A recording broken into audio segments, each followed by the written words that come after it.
Greetings, cyberdogs and citizens of the internet. This is ReNDoG coming at you from the Cyberlabs maintenance level in this Let's Play Minecraft Feed the Beast series.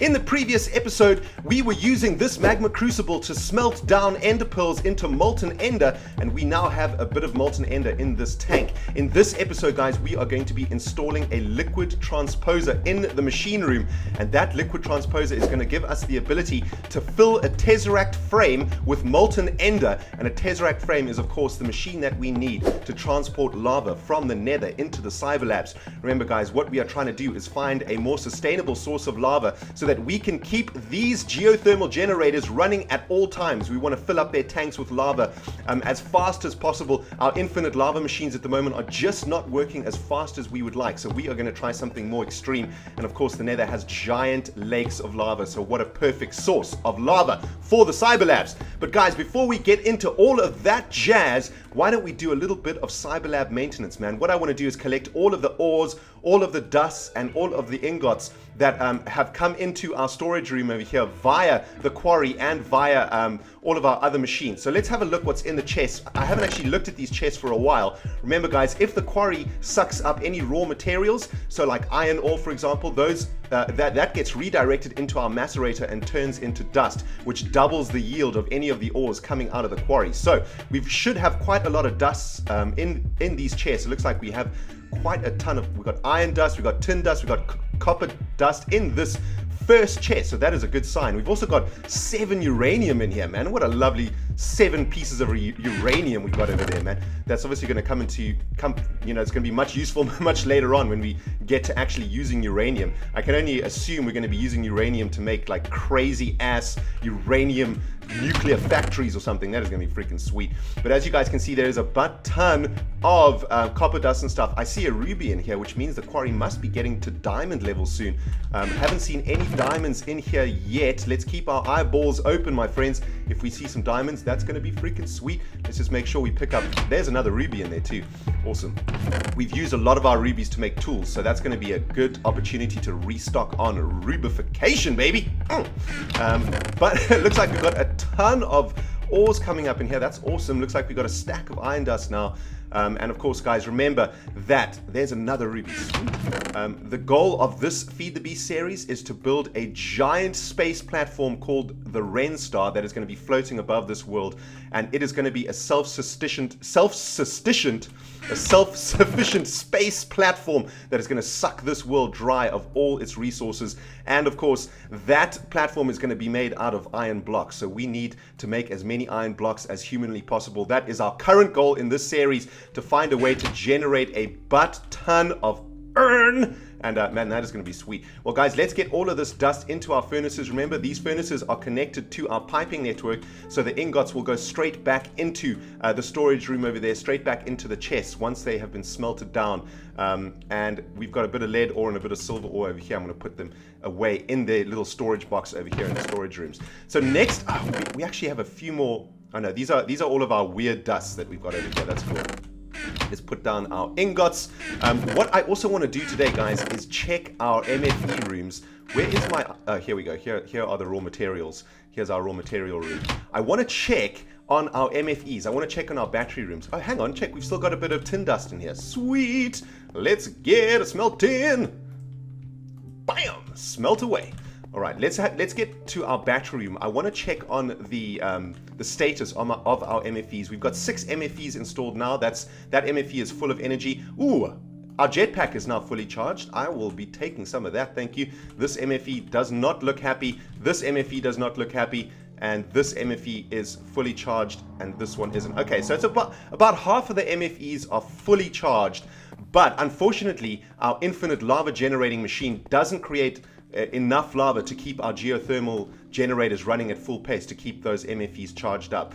But it looks like we do have quite a bit of lava stored up already. So I tell you what, guys, I'm going to fire up the quarry. I'm going to fire up these Squidwards that have juice in them, and we are going to get quarryfying while we install our liquid transposer. So I'm going to turn on this Squidward and this Squidward. I think that those two have the most lava. We've got 4 fully charged MFEs though, so our quarry will probably suck juice out of them before the Squidwards have to kick in. But let's get the quarry going, guys.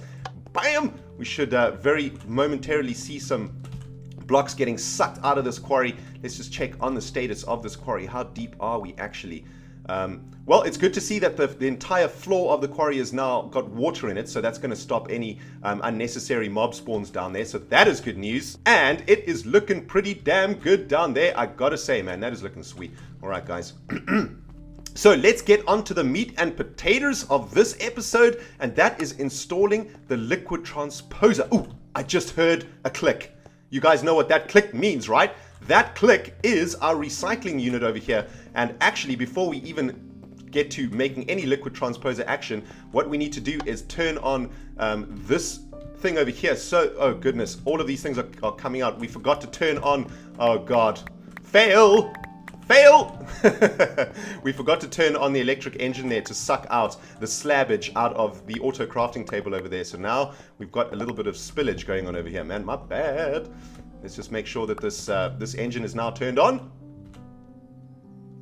Yes, no? What the jazz? Oh, I see. It needs its recipe. Okay, there we go. My bad. Okay, it looks like I took out the recipe out of there at some point for some reason. I'm such a freaking feed the beast noob, man. There we go. Let's just pick up all of this excess cobblestone, and what we will do is insert it into the manual insertion machine over here to get it back into the quarry. There we go. So that's going to go back around and through the system again. And there we can see all the little bits. And there we go. The slabbage is being made. The recycling unit is now up and running. Now, what I've actually done, guys, is I've set the timer for this ticker to a hell of a lot of seconds. And what we've done is managed to gather up a whole bunch of scrap boxes in here. So why don't we minus a whole bunch of time from this jazz, and let's see if we can get any rare materials out of this thing. Let's have a look. Oh my goodness, it's going into overdrive. Just making scrap, making dirt. I haven't seen anything rare yet. This is the story of my recycling lab, man. It mostly makes rubbish that either gets sent back into the recycling facility to be recycled, or sometimes it makes some dust. Ooh, I think it actually made a bit of machinery over there, so that was good. That's kind of rare and kind of hard to make. But, oh, there, we got a copper wire. Sweet. Let's have a look. Have we got any dust in here? I don't see any diamonds, anything sweet. Well, not yet anyway. Come on, recycler. Come on, make something sweet. Come on. Whole bunch of scrap. Ooh, what was that? Man, this is awesome. I'm definitely going to do this from now on. Ooh, hello. Oh, I thought that was something rare. It was just a hide. Right. Well, it doesn't look like anything of value came out of there. So I think what I'm going to do from now on is actually just put this timer on really, really high and then let it sort of gather a whole bunch of scrap boxes, and then every now and then we'll come and do one of these. It's kind of like a slot machine at a casino, isn't it? Just turn it on and see what happens. But let's have a look. We got a bit of copper dust out of there.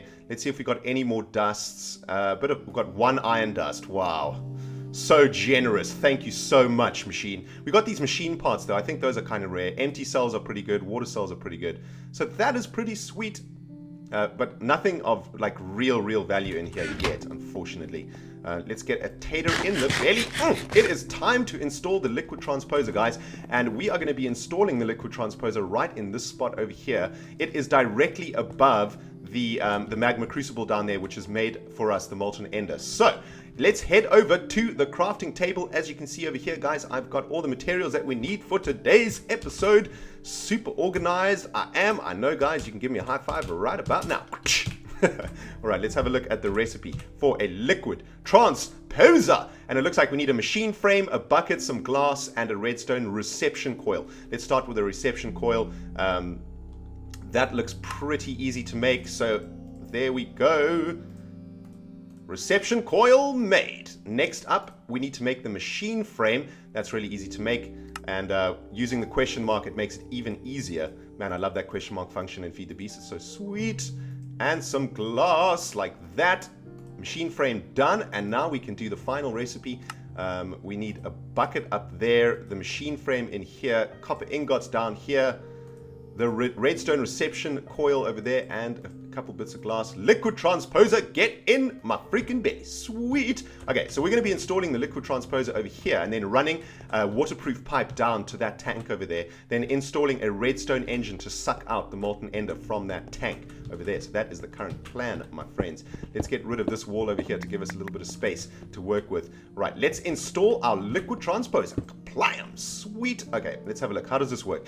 So this is where we're going to be putting the liquid tesseract, I believe. Or in here, I think. And then when the molten ender is in the liquid transposer tank over here, it will transfer the molten ender into the liquid tesseract. But what we need to ensure is that the molten ender comes into the back of this liquid transposer. So I think that's going to be, it's got to be blue, right? So I think this is the back of it, right? Over here on the left-hand side. That's got to be blue. Oh, there we go. Okay, so it is blue. Okay, sweet. So we've got our cobblestone waterproof piping over here. What we need to do is run a bit of that down this way. Oh! I sense a physics fail. Bang. Okay, there we go. Physics fail averted. All right, so let's get down over here. Let's get down to the maintenance level, and now we can install. What we need to do, of course, is use a wooden transport pipe over here to suck out the molten ender from the tank, right? Now what we need to do is connect the cobblestone waterproof pipe into there. Okay, sweet. Excellent. We are one step closer. Now all we got to do, guys, is install this redstone engine just like this. No!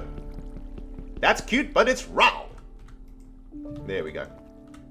All right, and now all we got to do is put a lever into this bad boy. Can't put it there because of this thing over there. Okay, we'll put it over here, right? Sweet. Okay, so now what we should see. Oh, there goes the molten ender up the waterproof pipe into the liquid transposer in the machine room. Let's go check it out. Oh man, this is exciting times. Sweet.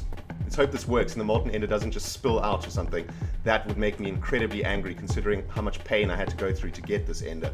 There we go, guys. That's awesome. Okay, the molten ender is now in the liquid transposer itself. What we can do now is just finish off the aesthetics of this area. Let's get our marble covers going. We need one more marble cover to finish that off. Okay, that is awesome. So guys, in the next episode, what we're going to be doing is constructing an unattuned tesseract frame, right? I know it sounds really complicated, but it's literally just this thing that you can fill with liquid. And in this case, we're going to be filling it with molten ender. And when we install our pump in the nether, we're going to be pumping the lava directly into that tesseract, right? So let's have a look. Liquid tesseract. Okay, here we go. This is what we're going to be making in the next episode, right? So our pump is going to be pumping the lava directly into the liquid tesseract, and we will have a liquid tesseract in the nether and a liquid tesseract here in the cyber labs, and they will actually transfer lava between them across the two worlds. So that is the plan. And as you can see, guys, it's a pretty complicated recipe. So we're going to be working on that in the next episode. But I am happy to report that our liquid transposer is now installed. It is now filled with molten ender. I just hope that's enough molten ender to achieve what we want to achieve. But guys, that is the end of this episode. I hope you have enjoyed it. And if you have, you know what to do, man. You smack that like button with a vengeance. And if you have joined us from somewhere on the interbabs, welcome to the ReNDoG channel and welcome to this Minecraft Feed the Beast series. And if you haven't watched all the episodes up to now, I am freaking angry with your ass, and I have just posted a ruby pickaxe for direct delivery to your freaking butthole. Go watch the previous episodes. Alright guys, this has been ReNDoG playing Minecraft Feed the Beast. Cannot wait to see you in the next episode where we'll be working on making tesseracts. See you later, my friends!